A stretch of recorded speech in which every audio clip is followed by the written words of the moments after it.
Hörmətli izləyicilər, mən Qafarov Fadil Qafaroğlu, Lənkəran rayonu Biya kəndindən anadan olmuşam.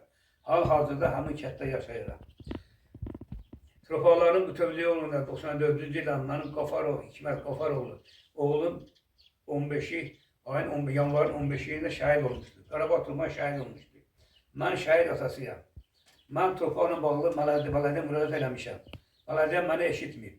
Hörmətli Zeynal Nağdaliyev, Lənkəranda icra başlı işləyən dövrü mən ona müraciət eləmişəm. O mənə 5 hektar yarım torpaq sahəsi vermişdi. Lakin Bələdi sədri Elyar Cəfərov, digər Bələdi sədri, o torpaqları məndən almışdı, qeyrisinə satmışdı.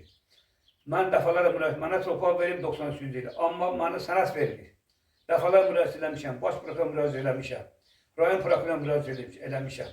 Mənə işlən yoxdur. Baş prokuror göndərib, dəfələrlə baş prokurora müraciət eləmişəm, budur mənim sənədlərim. Baş prokuror göndərəm sənədlərim. Göndəriblər Lənkəran rayon prokuroruna, Elçin Məmmədov üstünə. Elçin Məmmədov qərar çıxardıb həmin bələdiyyənin xeyrinə. O qərarı mənə verib. Mən qərar vermişəm məhkəməyə. Sağ olsun Nicat Bəşirov. Qanuni sürətlər yoxlayıb qərarı düzgün çıxardıb. Ədalətli qərar verib. Təzədən göndərib prokurora.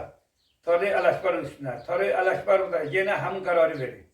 Mən bilməm, qalmışam məsələ. O qərarı necə verib? Onlar seri kupeli veriblər. Gələk bunu yoxlasınlar, yoxlaman, mənim işləyəlmişəm, mənim işləyəmlə yoxlansın.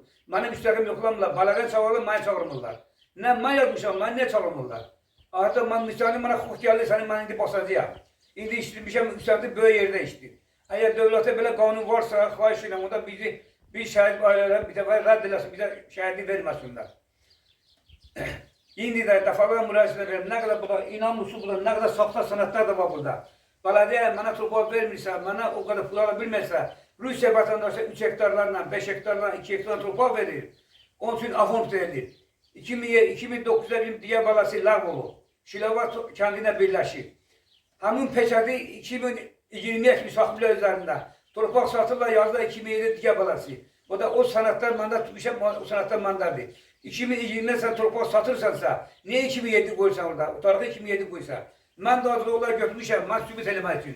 Xahiş edirəm ki, mən üzbüt ötürəm ölkə rəhbərinə və onun xanımına. Xahiş edirəm, cənab prezident, sizə nəfələrə müraciət eləmişəm. Çox yazmışam sizə. Bilirəm, sizə məktublar çatmır. Xahiş edirəm ki, mənim səsim bəlli olsun, məni qəbul eləsin. Mən öz dərdimi sizə bildirmək istəyirəm. Siz çıxış edirsiniz, şəhidin adı işidəndə şəhədə baş çəkirsiniz. Allah rəhmət eləsin. Mən qalmışam məsələdə. Xahiş edirəm, məni qəbul eləsin. Bu işləri tamam ləğv olunsun. Bu belediye nə eləmək istəyir? Belediye rayon rəhbərlə birləşir, prokurorla birləşirlər, mənim əleyhimə qərar verirlər. Yenə sizə xahiş edirəm. Yoxlansın, haqq kimidir, ədalət buna versinlər. Xahiş edirəm, yenə yoxlamalı lazımdır.